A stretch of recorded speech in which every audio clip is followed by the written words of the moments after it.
Hi all, welcome to football arena. ഇന്നലെ നടന്ന മത്സരത്തിൽ 1-2 ഗോളുകൾക്കാണ് ബ്രസീൽ ജപ്പാനെ പരാജയപ്പെടുത്തിയത്. ജപ്പാൻ പുറത്തു പോയിട്ടുണ്ട്. നല്ല ഒരു മത്സരം തന്നെയായിരുന്നു ഇന്നലെ നടന്നത്. മത്സരത്തിൽ നെയ്മർ കളിക്കുമെന്ന് പ്രതീക്ഷിച്ചിരുന്നു. പക്ഷേ മത്സരത്തിന്റെ ഗതി വല്ലാത്ത രൂപത്തിലാണ് മുന്നോട്ട് പോയത്. അതുകൊണ്ട് തന്നെ കാർലോ ആഞ്ചലോട്ടി നെയ്മറെ കളിപ്പിക്കേണ്ടതില്ല എന്ന ഒരു തീരുമാനം എടുക്കുകയായിരുന്നു.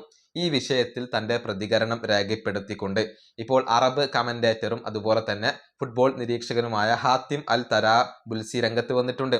അതായത് ഈ മത്സരത്തിൽ നെയ്മർ ജൂനിയറെ കളിപ്പിക്കണമായിരുന്നു. നെയ്മറെ കളിപ്പിച്ചിരുന്നുവെങ്കിൽ ബ്രസീലിന് കാര്യങ്ങൾ കൂടുതൽ ഈസി ആയേനെ, അവസാന മിനിറ്റ് വരെ ആശ്രയിക്കേണ്ടി വരുമായിരുന്നില്ല എന്നാണ് ഹാത്തിം ഇപ്പോൾ പറഞ്ഞിട്ടുള്ളത്. അദ്ദേഹത്തിന്റെ വാക്കുകൾ ഇങ്ങനെയാണ്: ഈ മത്സരത്തിൽ കളിക്കാനുള്ള അർഹത നെയ്മർ ജൂനിയർക്ക് ഉണ്ടായിരുന്നു. അദ്ദേഹം കളിച്ചിരുന്നുവെങ്കിൽ ബ്രസീലിനെ കാര്യങ്ങൾ കൂടുതൽ എളുപ്പമാകുമായിരുന്നു.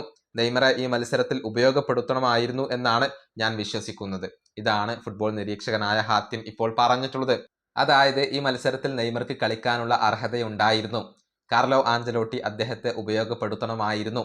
എന്നാൽ ബ്രസീലിന് കാര്യങ്ങൾ കൂടുതൽ എളുപ്പമായേനെ എന്നാണ് ഇദ്ദേഹത്തിന്റെ ഒരു അഭിപ്രായം. മത്സരം ടൈറ്റായി വന്നതോടുകൂടിയാണ് നെയ്മറെ ഇറക്കേണ്ടതില്ല എന്ന ഒരു തീരുമാനത്തിലേക്ക് ബ്രസീൽ പോയത്. അതായത് സമനില ഗോൾ നേടിയതോടുകൂടി ബ്രസീലിന് ഒരു ഫ്ലോ ലഭിച്ചു.